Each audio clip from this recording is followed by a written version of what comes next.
Hi, I'm Adam Yenser, and welcome to the Canceled News, the source of misinformation recommended by 4 out of 5 dentists.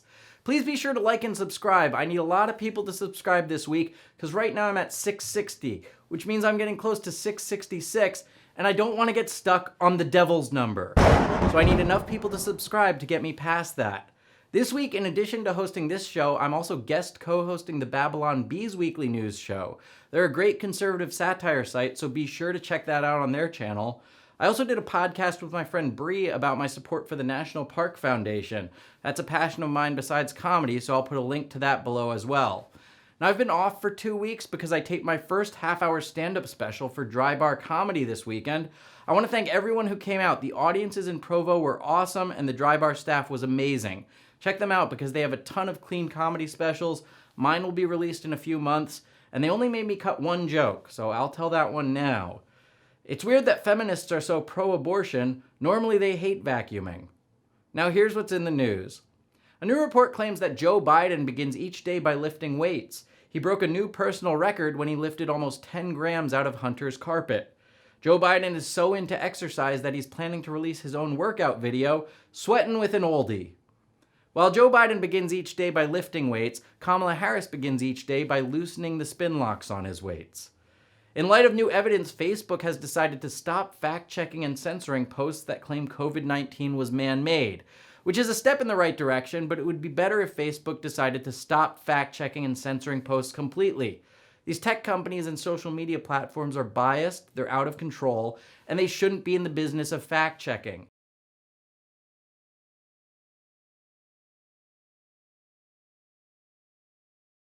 Even Dr. Fauci now says he's not convinced that COVID-19 developed naturally and supports investigating the Wuhan lab. It only took the doctor 16 months to realize President Trump might have potentially, possibly, probably been right. And if President Trump was right about that, who knows what else he may have been right about.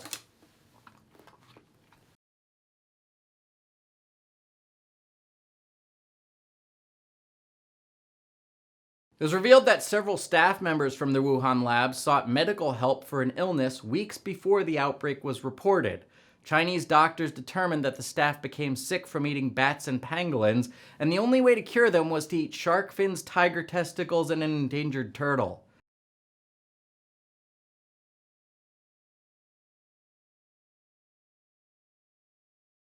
Florida Governor Ron DeSantis signed a bill that prohibits tech companies from banning or suspending political candidates.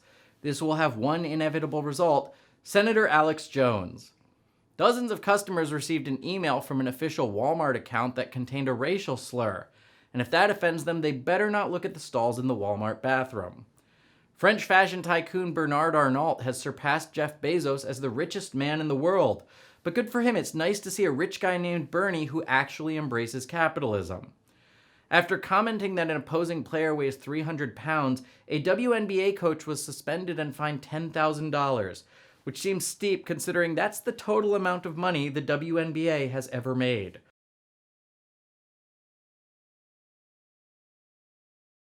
The Friends reunion special aired this week, and just like every other episode of Friends, I didn't watch it.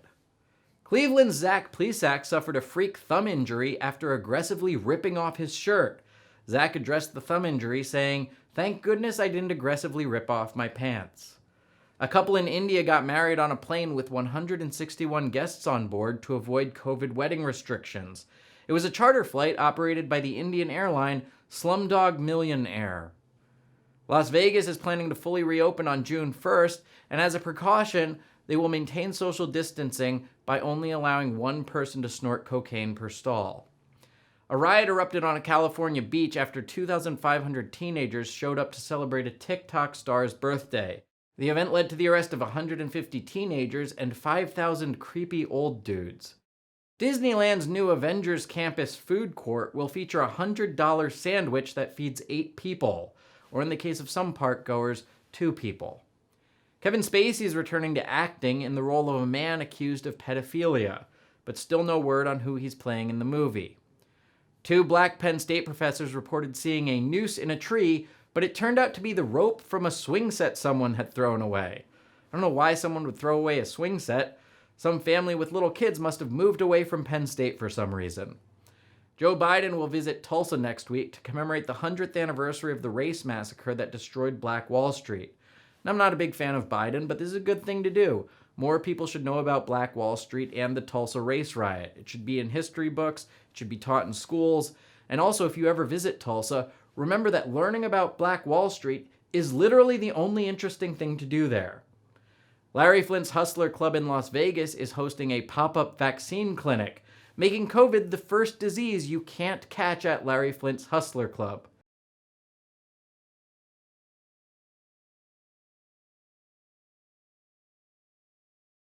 Elizabeth Warren slammed JP Morgan for collecting overdraft fees from customers last year, calling it $4 billion worth of baloney.